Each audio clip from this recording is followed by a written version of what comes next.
Hi everyone, this is my presentation of my taxonomy project. The domain I selected was hiking trails in Wisconsin for the purpose of presenting a concise listing of trails that are for hiking in the state. Target audience I had in mind was beginning hikers, tourists, and visitors to the area. The scope of my domain includes public hiking trails in Wisconsin. These trails can be owned by a government or private entity but must be freely available for public use. It includes single-use trails, some of which may only be open for a season and then change to a different use.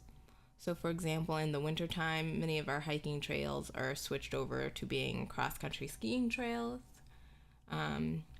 My scope also includes linear and loop-based trail systems. It excludes bike paths or completely paved trails and trails that are on private property for private use or that charge a per-person fee for admittance.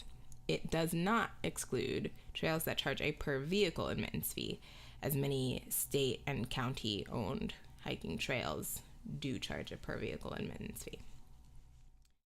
It also excludes trails that are listed by sources primarily for motor vehicle or equestrian use. So we'll be excluding dirt bike trails, ATV trails, horseback riding trails.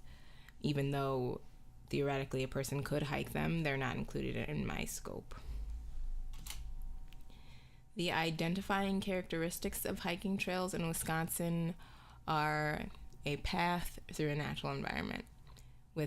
It often features a difference of incline from extreme to gentle. Wikipedia defines a trail as a path, track, or unpaved lane or road.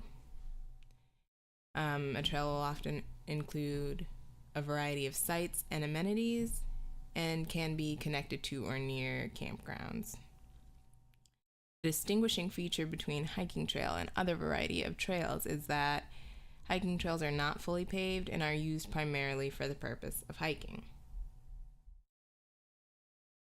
So here's just a quick overview of the attributes and values I used to frame my description project.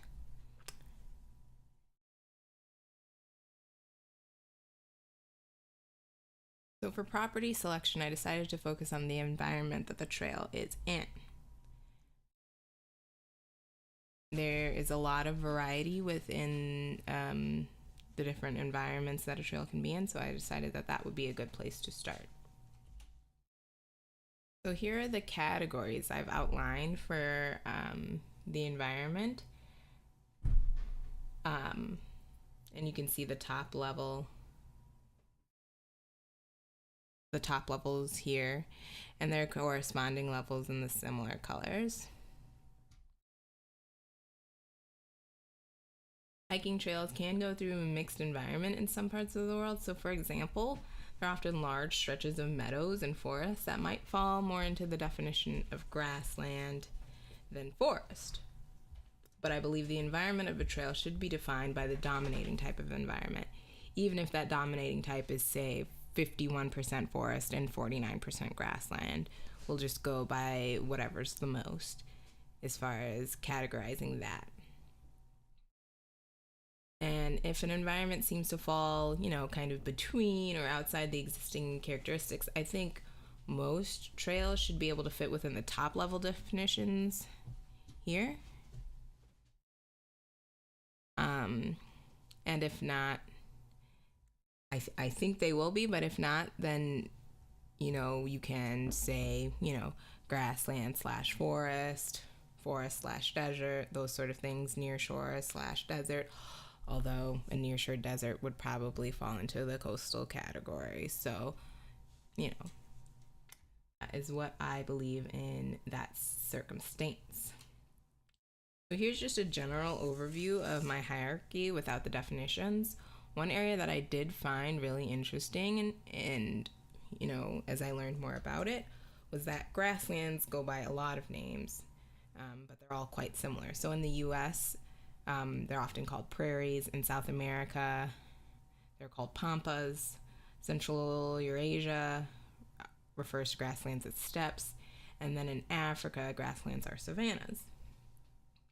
What they all have in common is that grasses are their naturally dominant form of vegetation. So they're generally found where there's not enough regular rainfall to support the growth of a forest, but not so little that a desert forms. And grasslands often lie between forests and deserts. So kind of the defining factor of these sort of grasslands is where they're located in the world.